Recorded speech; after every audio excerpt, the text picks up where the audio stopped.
Hello viewers, நான் Jose. Villupuram Thiru Vi Ka ஸ்ட்ரீட்டில் Saraswati matric higher secondary ஸ்கூல்னு ஒரு ஸ்கூல் இருக்குது. இங்கே பார்த்தீங்கன்னா 3000க்கும் மேலே ஸ்டூடெண்ட்ஸ் படிக்கிறாங்க.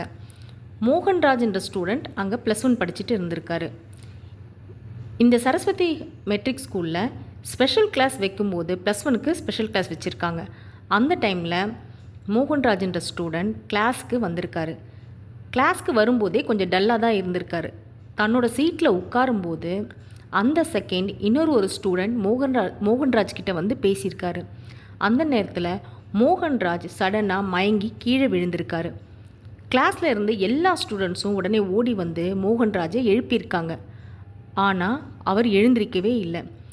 உடனே கிளாஸ் டீச்சருக்கு இன்ஃபார்ம் பண்ணியிருக்காங்க. கிளாஸ் டீச்சரும் ஓடி வந்து பார்த்துட்டு முதலுதவி பண்ணியிருக்காங்க. அதுக்கப்புறம் இமீடியட்டாக பேரண்ட்ஸ்க்கு ஃபோன் பண்ணியிருக்காங்க. மோகன்ராஜோட வீடு வந்து அங்கே பக்கத்தில் தான், அதே சர்க்கிளில் தான் இருக்கிறதுனால உடனே அவங்க அம்மா ஓடி வந்திருக்காங்க.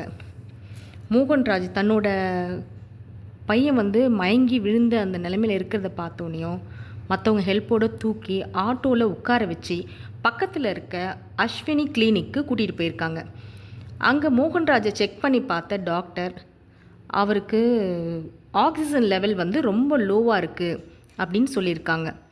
அப்படி சொன்னதுனால உடனே நெக்ஸ்ட்டு இன்னொரு ஹாஸ்பிட்டல் கூட்டிகிட்டு போகணுன்ற பதட்டத்தில் அவங்க அம்மா பக்கத்தில் இஎஸ் என்ற ப்ரைவேட் ஹாஸ்பிட்டலுக்கு கூட்டிகிட்டு போயிருக்காங்க. ஆனால் அந்த ஹாஸ்பிட்டலில் மோகன்ராஜை செக் பண்ண டாக்டர்ஸ் பார்த்துட்டு இவர் ஏற்கனவே இறந்துட்டார் அப்படின்னு சொல்லியிருக்காங்க. அது அவங்க அம்மாவுக்கு ரொம்ப அதிர்ச்சி ஏற்படுத்தியிருக்கு. நல்லா இருந்தான் குழந்த, சடனாக இப்படி ஆயிடுச்சு அப்படின்னும்போது எந்த அம்மாக்குனாலும் அப்படி தானே இருக்கும். ஒரே கதறி அழுதுருக்காங்க. அது கேட்கும்போது ரொம்ப கஷ்டமாக இருக்குது மனசு நம்மளுக்கும். ஏன்னா அவங்க அம்மா சொல்லியிருக்காங்க, மோகன்ராஜ்க்கு வந்து இது வரைக்கும் எந்த உடம்பு சரியில்லாமல் எந்த பிரச்சனையும் வந்தது கிடையாதுன்னு ஹாஸ்பிட்டலுக்கே நாங்கள் கூட்டிகிட்டு போனதில்லை அப்படின்னு அவங்க அம்மா சொல்லியிருக்காங்க. என் பையன் வந்து அதாவது ஸ்கூலுக்கு வந்து அந்த பெரிய பேக்கை தூக்கிட்டு 3rd ஃப்ளோர் ஏறி போகும்போது மூச்சு திணறல் ஏற்பட்டிருக்கலாம் அப்படின்னு சொல்லி அழுதுருக்காங்க. மோகன்ராஜோட உடம்பை வந்து முண்டியம்பாக்கம்ன்ற கவர்மெண்ட் ஹாஸ்பிட்டலுக்கு அனுப்பி வச்சுருக்காங்க. அந்த ஸ்கூல் சரஸ்வதி ஸ்கூலோட கரஸ்பாண்டன்ட் ராஜசேகர் சொல்லியிருக்காரு, எங்கள் ஸ்கூலில் வந்து ஸ்பெஷல் கிளாஸ் வச்சா சில ஸ்டூடெண்ட்ஸ் வரமாட்டாங்க. நாங்கள் அதனால் எதுவும் சொன்னதும் கிடையாது, அவங்கள கம்பல் பண்ணதும் கிடையாது. அது மட்டும் இல்லாமல் ஸ்டூடெண்ட்ஸ்க்கு ஏதாவது ப்ராப்ளம் இருந்தாலோ பேரண்ட்ஸ் வந்து எங்ககிட்ட இன்ஃபார்ம் பண்ணணும் அப்படின்னு சொல்லியிருக்காரு. எல்லா ஸ்கூல்ஸ்லேயும் ஒரு விஷயம் மட்டும் கண்டிப்பாக நீங்கள் பண்ணணுங்க. ஏன்னா பசங்க வந்து நிஜமாகவே ஸ்டூடெண்ட்ஸ் வந்து சாதாரண பேக் தூக்கிட்டு போகலைங்க, மூட்டை தூக்கிட்டு போகிறாங்க.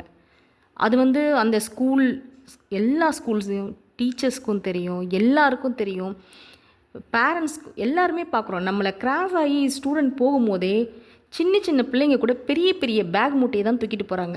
அது பேக்னே சொல்ல முடியாதுங்க.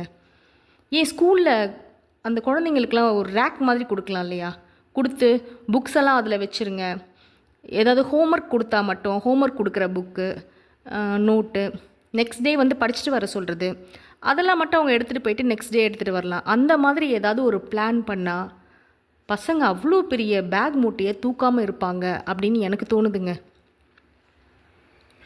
அது மட்டும் இல்லை, நம்ம சாதாரணமாக ஒரு 2nd ஃப்ளோர் 3rd ஃப்ளோர் ஏறும் போதே மூச்சு வந்து வாங்கும்.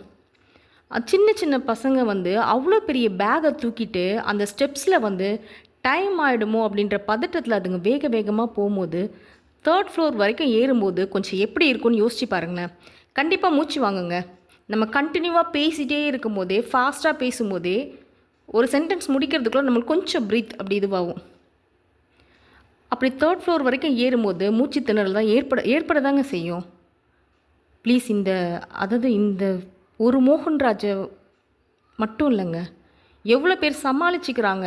இந்த பையனால் சமாளிக்க முடியாமல் தான் இப்படி ஒரு சிச்சுவேஷன் ஏற்பட்டிருக்கு.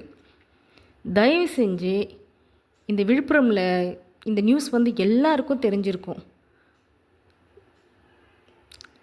இனிமேல் கொஞ்சம் ஸ்கூல்ஸ்லாம் கொஞ்சம் எப்படி ஸ்கூல் பசங்களோட அந்த புக்ஸ் எல்லாம் எப்படி வந்து குறைக்கலாம், அதுக்கு வேறு மாற்று வழி வேறு என்ன இருக்குது அப்படின்னு கொஞ்சம் யோசித்து ஸ்கூல்ஸ்லலாம் கொஞ்சம் பிளான் பண்ணி சேஞ்ச் பண்ணாங்கன்னா ரொம்ப நல்லா இருக்குங்க. நெக்ஸ்ட் வீடியோவில் பார்க்கலாம். பாய்.